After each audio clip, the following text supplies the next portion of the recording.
Hey guys, welcome back to the channel. Well, today we're going to have a special Fun Knife Friday. We're going to do a Copperhead Shootout. We're going to compare 4 different makers of Copperhead knives. We're going to talk a little bit about the Copperhead pattern. We're going to talk about United Boker, which some of you guys may know about, some of you may not know about. So settle in. We're gonna be here a little bit. We're gonna look at these knives. Which is what we always come around to do, isn't it? Anyways, let's start with the Copperhead pattern. The Copperhead pattern, when I first started exploring traditionals, I really liked the Copperhead bolster. And so what is the Copperhead bolster? For those that don't know, it's this bolster. Now, this is a slant bolster, and this is a Rough Rider. But as you can tell, the bolster comes over and it covers the tang portion of the blades.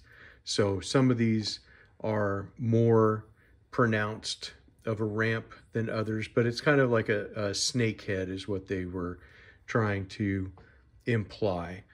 So like here's a case you can see. Now, the reason that they did this, I'm thinking, is because now with Case in particular, they started making the Copperhead pattern as one of their pre-1915 patterns. So they've been making it a long time. But I always thought they made this Copperhead bolster probably to save wear and tear on the inside of someone's pocket. So that basically there's no sharp edges, nothing to tear up that material inside. If you handle any other ones like trappers or stockmans or folding hunters and stuff like that, you'll see they don't have this cover there, so the end of the knife blade is exposed in your pocket. And so a lot of times people didn't have pocket slips back then. I don't know how long people have been wearing slips. I didn't even find out about slips until I got into YouTube. So that kind of tells you, I guess, maybe my knife knowledge on traditionals or something, but possibly, I don't know. Anyways, that's why they call it a Copperhead. It has really not as much to do with the snake as it does for the bolster. But to get back to the story, when I first started exploring traditionals, those were the first 2 patterns that I bought that were traditional patterns, was a Copperhead and a canoe, because I absolutely loved the idea of having the covered tangs. That was important to me. For what reason, I don't know. I was drawn to it and I liked it. And this was my very first Copperhead. This is a Rough Rider. This is the red pickbone model. And so I wanted basically a red knife, and I wanted it to be in bone. And I still think this is just an absolute awesome knife. And I really like it a lot. Now, as you can see, this is kind of a traditional pattern, the way they have it, in that the front blade, which would be maybe your secondary blade, is a skinning blade. Now this is got the reverse etch on it, and it does have a swedge on top. So it does say red pickbone. At that time, Rough Rider had a lot of reverse etch on their blades. They've kind of moved away from that, which I'm kind of glad, and they're moving away from the large R on the bolster. It's taken some time, but it's going. It's on its way out. And so then you have a clip blade for your main blade. So fantastic knife, fits in the hand well, get all 4 fingers on it. And one of the secrets of that Copperhead bolster is that it kind of gives you a place right here where you can stick you can choke up on that blade and get right up on that kick, and that stops it from being able to close on you. And it does make for a very comfortable knife, or comfortable hold, or comfortable to use. So it's just extra feature, I guess, is having that little extra piece there. Think of it as a proto finger choil, So anyways, this has the pinched bolsters, slant bolsters that are threaded, and basically you get 2 full-size knife blades, which, as you know, I'm a big fan of the Trapper knives, and they also give you 2 full-size blades. So like I said, you get a clip and a skinner, or a Turkish clip, whatever you want to call.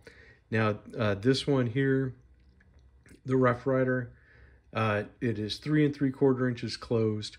Your blades are both 2 3/4 inches long, and it weighs in at 3.1 ounces. So it's a really nice knife. Don't know if these are available at SMKW anymore, but they're definitely available on the secondary. But of course, SMKW is really good about including copperheads in almost all of their patterns. So this is definitely one to get. And that was the other thing, is I wanted the double squirrel shield or propeller shield. It's something that just appealed to me, like I said. This Robert Klaas knife, so this I saw on Jersey Knife Guy's channel, and I just really liked it because it has these mustard yellow synthetic covers on it, nickel silver on your bolsters, and again, it's the same configuration. No half stops on this one. There are half stops on the Rough Rider, but you get a slightly different type of a Skinner blade. Here is your stamp on there, which of course I can't really, it says Robert Klaas since 1834. Yeah, I was gonna say I can't really read it, but then it came into focus. I think I might need some new glasses, but I don't know. And so here is your clip point blade. So it's a slightly different blade configuration. Doesn't look exactly like the Rough Rider. However, in dimensions, it is exactly the same. You're looking at 3 3/4 inches closed, 2 3/4 inch blades, and 3.1 ounces. Again, a very handy knife. I think you can still get these. I got this, I believe, off of Amazon. I believe you can still get these mustard yellow covers, you know. So I like yellow knives, you know. What can I say? So then that gets us to this newest one. This is the United Boker. So you can see the shield on there. So it says United Boker. It's got the globe and then the tree down here at the very bottom. Red bone, nickel silver bolsters. This was an eBay find. Thank you, Zen, for pointing this out to me. No half stops on this one. Again, you get the skinning blade, and then you get your clip blade. Now this one does have a design on it, besides the fingerprint stains and stuff like that. I'll see if it can show on here, but you might be able to see it's got the copperhead snake on there. It's not really showing up in this light very well. There we go.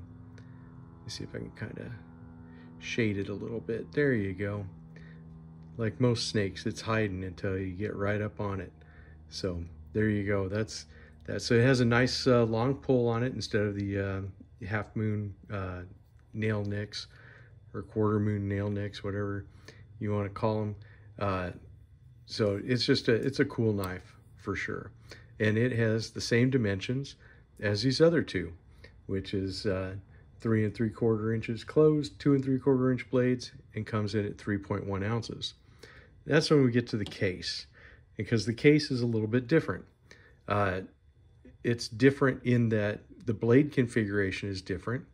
On this side, on the main side, you do have half stops on this.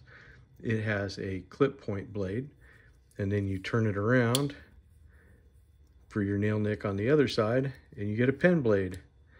So it is not the secondary skinning blade or whatever you want to call it. If the other one, I guess it's a secondary, all right? Anyways, I get confused. It's okay. With this one here, it's a much bigger, not much bigger, but it's 3 7/8 inches for the frame when it's closed. Your main blade is 2 7/8. You get a 2 1/8 pen blade, but guess what? It still only weighs 3.1 ounces. Kind of crazy. I got the box out for the United Boker just because it's kind of cool. So it says United Boker, United Razor Sharp Steel. So you can see this is the same shield that's on the knife itself, but you can see it much better. And it says here, Solingen, Germany, world's finest cutlery.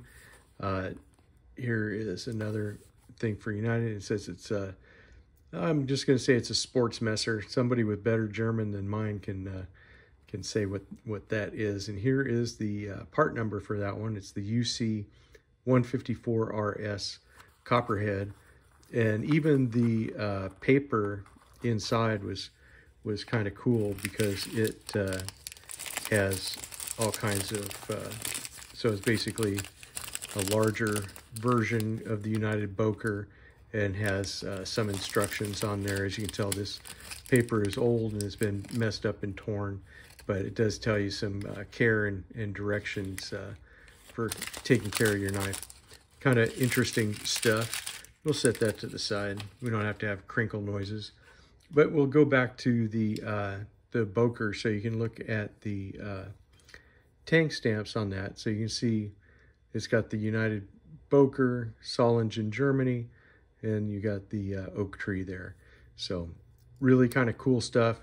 Need to clean up this blade a little bit. It's still real gritty in the pivot, and I haven't cleaned off those blades to get those marks off it. Now it did have some gunk or whatever. They didn't know what it was. It was like some black marks and stuff that were on there. I used some flits and I was able to get all of that stuff off of there. There's just a little trace of it on this on the top of this one blade, but all that gunky stuff that they had on there, it came right off. Just need a little elbow grease, but I still got to spend some time with this knife to get her ready and get her to where she's perfect. You know, so it's just one of those things. It's just a matter of time, right? Everything is just money and time, and that's it. But I thought you guys would enjoy seeing kind of a difference in the different knives as far as which one is the best. You know, when I started having Copperheads, and like I said, I was used to this configuration with the two long blades. I really liked this configuration the best. I wasn't sure if I would like the case configuration.